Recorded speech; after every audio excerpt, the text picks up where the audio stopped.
शरकपुर के अंदर एक ब्यूटी पार्लर से एक नौजवान लड़की की लाश मिलती है। अब इसको कत्ल करने वाले कौन थे और जब इसको कत्ल किया गया और 3 रोज़ के बाद जो लोगों को पता लगा कि इसके अंदर एक मुर्दा ख़तून पड़ी हुई है और उसके बाद 15 पे कॉल की जाती है और इस वाक़ये की तहकीकात की जाती है।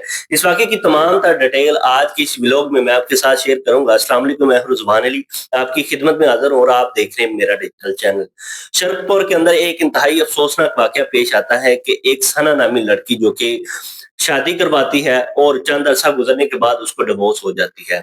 और जब वो अपने वालिदैन के घर वापस आती है और ये सोचकर कि मैं आज के बाद कोई शादी नहीं करवाऊँगी और मैं खुद अपना बिज़नेस करूँगी। उसको काम आता था ब्यूटी पार्लर का, तो वो क्या करती है, अपने घर के करीब एक ब्यूटी पार्लर बना लेती है, जिससे उसका अच्छा खासा रोज़गार चल जाता है।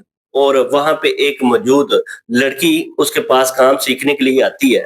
जब काम सीखने के लिए आती है, उसका नाम शहनाज़ बीबी है और उसको जो छोड़ने आता था फैसल नामी लड़का, जो कि सना को वो बताती है कि ये तो मेरा भाइयों जैसा है। तो वो उसको छोड़ के आता था और बाद में लेने भी आता था। ऐसे सिलसिला चलता रहा काफ़ी अरसा। जब वो काम सीख जाती है, उसको वो कहती है सना को कि हम एक अच्छी जगह जाकर पार्लर बनाते हैं, ताकि हम दोनों इकट्ठा काम कर सकें। तो सना जो है उसकी बातों में आ जाती है। अब जब उसकी बातों में आती है तो वो जवेद नगर के अंदर जाकर एक पार्लर बना लेती हैं। अब उनका जो पार्लर है अच्छा चल भी जाता है और ज़िंदगी का सर्कट भी अच्छा चलना शुरू हो जाता है, दोनों को अच्छे पैसे बचना शुरू हो जाते हैं। अब होता कुछ यूँ है कि जब शहनाज़ बीबी लालच करती है कि मैं अब इतने पैसे उसके पास जाते हैं और इतने पैसे मेरे पास आते हैं, क्यों ना मैं सारे के सारे पैसे मेरी जेब में आएँ। तो वो लालच इस तरह करती है कि उस पार्लर के अंदर कभी वो शहनाज़ रहना शुरू कर देती है। 1 दिन वो रह लेती थी, 2 दिन रह लेती थी रात और कभी-कभार जो सना रात रुक जाती थी। फैसल है वो उसको छोड़ने आता था और लेने भी आता था और ये बात उसने सना को नहीं बताई हुई थी कि ये मेरा आशना है, मेरा इसके साथ कोई तल्लक है, लेकिन वो उसको ये बताती थी मेरे भाइयों जैसा है, मेरा दोस्त है। अब होता कुछ यूँ है कि जब ये लालच उसके दिल में पैदा होता है, तो वो एक दिन अपने अशना के साथ मिलकर उसको कत्ल करती है और उसी ब्यूटी पार्लर के अंदर छोड़कर, बाहर से ताला लगाकर वहाँ से फरार हो जाती है। और जिस शख्स ने इसको कत्ल किया है, वो भी उसी रोज़ जो है ब्रूने मुल्क चला जाता है।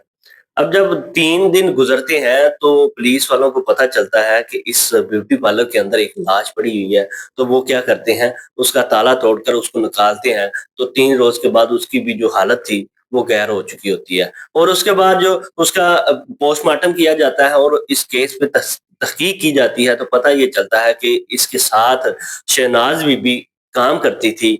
तो घरवालों से जब पूछा जाता है तो वो भी शनाज़ बीबी का नाम लेते हैं। शनाज़ बीबी को जब गिरफ्तार किया जाता है, उससे तहकीक की जाती है तो पता ये चलता है कि ये फैसल नामी लड़का है जिसने ये सारा काम किया है। अब लड़के को ढूँढने के लिए पुलिस कार्रवाई करती है तो पता ये चलता है कि फैसल जो है ये मुल्क छोड़कर भाग चुका है। अब देखें, पाकिस्तान के अंदर पार्टनरशिप पे काम करना आजकल के दौर में बहुत ही मुश्किल हो चुका है कि लालच के अंदर आकर ये इतना बड़ा जो वाक़या पेश आता है। इसी तरह एक इचरा के अंदर जो सोने की वारदात होती है, सारे सुनार जो उस मार्केट के थे, उन्होंने इत्मीनान बेस पे उसके पास सोना रखवाया था, वो सारा सोना उठाकर वहाँ से गायब हो जाता है। अब देखिए, इत्मीनान करना वो भी किसी गैर पे बहुत ही मुश्किल हो चुका है और अपनी राय का इज़हार लाज़मी कीजिएगा। इस तरह के व्लॉग देखने के लिए मेरे चैनल को सब्सक्राइब करें। अल्लाह हाफ़िज़।